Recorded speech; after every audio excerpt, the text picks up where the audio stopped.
Tel Aviv will not sleep tonight. The news coming from Tehran carries a nightmare that has haunted Netanyahu for years. The fighter that shot down an Indian Rafale from beyond visual range in an operation described as the most complex aerial ambush of the last decade is now reportedly on its way to Iran. Leaked reports confirmed that Tehran rushed to bring the first squadron into service, as if to tell Tel Aviv, any aircraft that enters our skies will become charred wreckage, broadcast live for the whole world to see. And the question pressing on the nerves of Israeli military leaders is this: what if the Indian scenario repeats itself?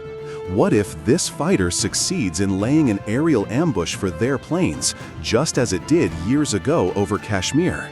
Many of the hidden facts and details we will reveal to you, dear viewer, about the Chinese snake that is coming to Iran. Stay with us until the end, because what is coming carries secrets and details that could entirely change the shape of the upcoming confrontation. And if this episode is worth your time, support us with a like so that it reaches all followers. The Chinese snake, J-10C under the microscope. The Chinese snake is not just a code name, but a 4.5 generation fighter measuring 16.4 meters in length, with a wingspan of 9.75 meters and a height of 5.4 meters. Its empty weight is 9.7 tons, and it can take off with a maximum weight of up to 19 tons. It is powered by a WS-10B turbofan engine that gives it speeds exceeding Mach 2 at an altitude of 18 kilometers, with a combat radius surpassing 1,200 kilometers without external tanks and reaching up to 2,600 kilometers with an external fuel tank. This means Tehran can cover most of the Gulf without leaving its own airspace. Its electronically scanned radar can detect targets beyond 300 kilometers, track up to 8 of them, and engage 4 at once, a capability never before possessed by the Iranian Air Force.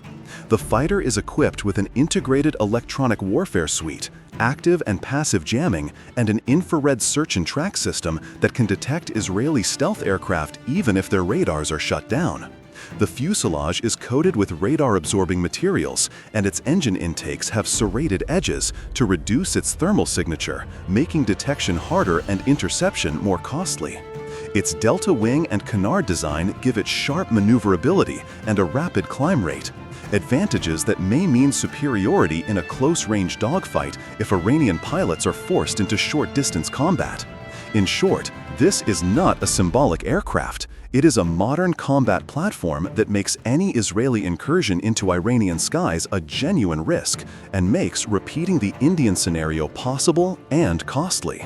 7 tons of fury hang beneath the wings of the J-10C. 11 external hardpoints carrying missiles and bombs, as if they were a row of warning signs hanging in Tel Aviv's face. What first ignites worry in the Israeli General Staff is the PL-15 missile, described by experts as a killer beyond the horizon. With a range exceeding 250 kilometers and perhaps reaching 300 kilometers, it does not only threaten Israeli interceptors, but even puts Adir F-35s in danger. In the perfect kill chain scenario, it is not the J-10C itself that first detects the target, but long-range radars, either airborne early warning systems like the KJ-500 or ground-based radars that spot the Israeli jet the moment it enters the engagement zone. The target's data is then transmitted to the J-10C through a data link, and the fighter launches the PL-15 while both the jet and ground radar continue feeding the missile with updates until the moment of impact, leaving the Israeli aircraft exposed as it tries to evade or withdraw. This tactic is not just theory on paper. It was executed before against the Indian Air Force in a famous ambush that downed an aircraft from beyond visual range. The exact scenario Tel Aviv fears most because it means even the F-35 Adir could be struck before its pilots even see the threat on their screens. After the support planes are downed, the sky itself becomes a trap for the rest of the fighters. But the Chinese fangs do not only threaten the air. The J-10C can also carry anti-ship missiles, such as the YJ-83K with a range of up to 180 kilometers, capable of striking Israeli warships if they approach the southern Red Sea or even the eastern Mediterranean, all within the fighter's 1,200 kilometers without refueling.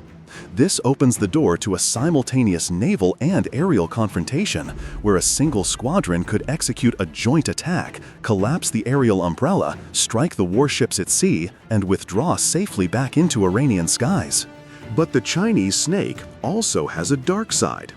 Although the J-10C represents a qualitative leap for Iran's Air Force, it still carries weaknesses that Tel Aviv could exploit. First is its radar cross-section. This is not a stealth aircraft with an estimated RCS between 1 and 3 square meters, far larger than the F-35, which ranges between 0.005 and 0.05. This means radars such as Israel's Green Pine, EL/M2080, or American NTPS systems operating in the Gulf can detect it from ranges beyond 250 kilometers, especially when it is carrying external weapons that further increase its signature. Second, the success of the kill chain scenario depends entirely on the continuous operation of early warning radars, both ground-based and airborne, and the data links that connect them to the J-10C. Israeli jamming systems like Sky Shield or Scorpius G could cut off the missile's live updates and reduce the chances of a hit, especially against F-35s that rely heavily on stealth and advanced electronic warfare. The third challenge lies in the engine. The WS-10B gives the J-10C respectable thrust, but it still suffers from turbine durability issues and fuel consumption rates during intensive operations. In high-tempo scenarios like continuous daily sorties or maximum alert, the aircraft requires longer maintenance intervals compared to more mature Western or Russian jets. Every 10 to 15 sorties may require disassembly, inspection of sensitive engine parts, and recalibration of onboard systems, reducing the number of jets ready for immediate action.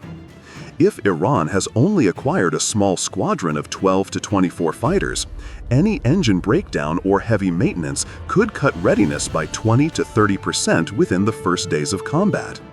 This could leave Tehran in the peak of battle with only half its squadron available, while the other half undergoes repairs or awaits spare parts.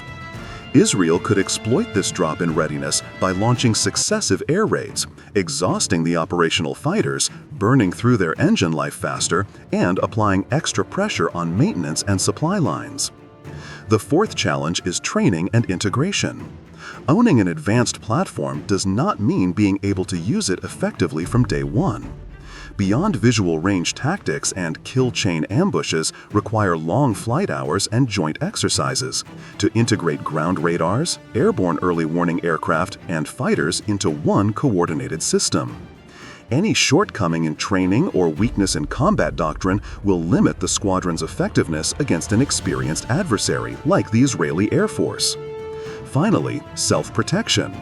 Although the J-10C is equipped with jamming pods and active electronic countermeasures, these do not reach the level of the advanced DAS suite on the F-35.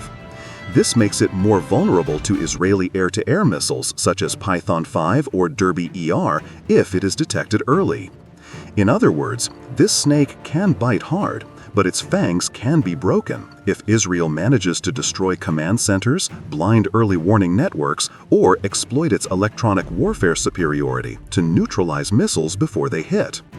So now, dear viewer, the question goes to you. Will Tehran succeed in using these fighters to deter a possible Israeli attack? Or will Tel Aviv find the gap that breaks the legend of the J-10C before the battle even begins? Share your opinion in the comments, and don't forget to support us with a like, subscribe to the channel, and activate the notification bell so you don't miss any of our upcoming videos, because the surprises ahead may be far more dangerous than you imagine.